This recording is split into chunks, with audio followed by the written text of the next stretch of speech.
All good things must come to an end, and our adventure in the Sea of Cortez is no exception. For 7 months, we've lived aboard Tangaroa in beautiful Marina Puerto Escondido. When we weren't at sea, I spent hours wandering the adjacent desert, bird-watching, and enjoying the solitude. We loved sunrise explorations in our high-field tender, or zipping out to nearby islands, exploring farther afield. Sometimes we'd suit up and go for a scuba dive on rocky reefs or in sandy shallows. Or just head out to enjoy a snorkel in the crystal clear waters nearby. Whatever we did, it was always fun. On sparkling, sunny waters, we reveled in the tranquility of being at sea. There was nothing better than waking at dawn with the sounds of splashing fish and singing birds all around us. Living on the boat is like having our own magic carpet that takes us, with all the comforts of home, to beautiful places. With so much yet to explore, we're reluctant to leave. It's been such a wonderful experience living here, and we've made so many good friends. It feels like we're saying goodbye to family, but time is up and we have to leave. It's bittersweet when we throw the lines. With the marina in our wake, a dolphin leaped high behind us as if to say adios. The course set, we headed to La Paz. The calm morning gave way to a blustery afternoon, strong winds whipping waves against our hull. We saw a couple of blue whales in the distance, and were glad to finally tuck into a protective cove on Espiritu Santo Island. It will be our final night on anchor in the Sea of Cortez. The next morning, we transit the long channel into La Paz and request a berth at Marina de La Paz right near town. Here, we did a final provision, said goodbye to friends, and waited for a weather window for the trip north. We invited friend and fellow skipper Pancho to join us. Finally, with the short weather window ahead, we left at dawn for the nearly 1,000-mile journey back to Ensenada. It'll take nearly 5 non-stop days of cruising day and night to get there. As we approached Cabo San Lucas that afternoon, we saw dozens of whales, calves exuberantly leaping over and over again in play. We did a final fuel stop in San Jose del Cabo, topping off our 1,000-gallon tanks should we need to outrun weather.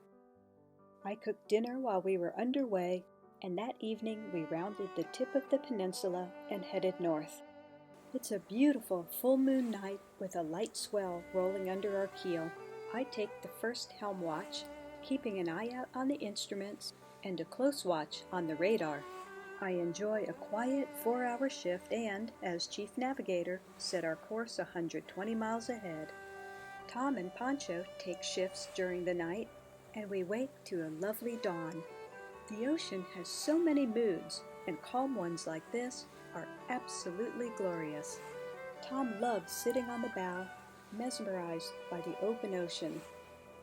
From the bow to the Juliet deck above, this boat has many places to enjoy the view.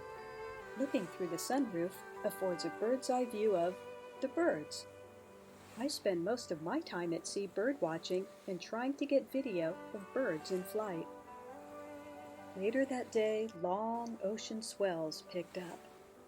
Pancho cooked up a small tuna he'd caught, and we settled in for another night at sea. Another night at the helm. 1 o'clock. A spectacular sunrise greets the day as Tom takes over the helm duties, and I go below for a much-needed sleep. We're cruising closer to the coast, and we see many sea turtles against the rugged backdrop of this dramatic landscape near the breeding grounds of the gray whales. But there's no time to see them, as we've just enough time for a planned deviation if weather permits. We constantly calculate weather, time, and fuel. Most often, we cruise at a fuel-saving 7 knots that gives us a range of 2,500 miles. Today, as chief engineer, I transfer fuel from our reserve forward to the main rear tanks. The day passes quietly. The helm watch keeps an eye open for hazards that could entangle our props, and we keep a sharp eye open for wildlife. A fin whale is easy to see, but not so a swordfish that barely breaks the surface. As chief cook, I make meals for the captain and crew, while we ensure everybody gets plenty of rest. The good weather holds as the sea rolls beneath our bow. At 1 a.m., Pancho woke us to say we're passing Turtle Bay. This is where we have to make a decision about whether to go to San Benitos or not. The weather forecast looks good, so we make the decision to deviate the nearly 50 miles out to the islands. At 3 a.m., at the tip of the mainland, we alter course and head to San Benito. We arrived at the island at 8 a.m. and anchored in front of the small fishing village on West San Benito. 2 fishermen came over to say hi, and we gave them some canned food. Then Tom flew his drone to get an aerial view of the island.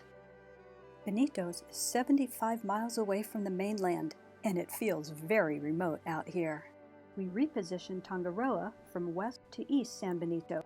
Pancho and Tom are keen to get some abalone, so they suit up for a dive in the chilly water. Tom's been wanting to dive here for a long time. I'm nice and toasty now. All right, you're finally diving San Benitos. Yep, there we are, San Benitos. Have fun.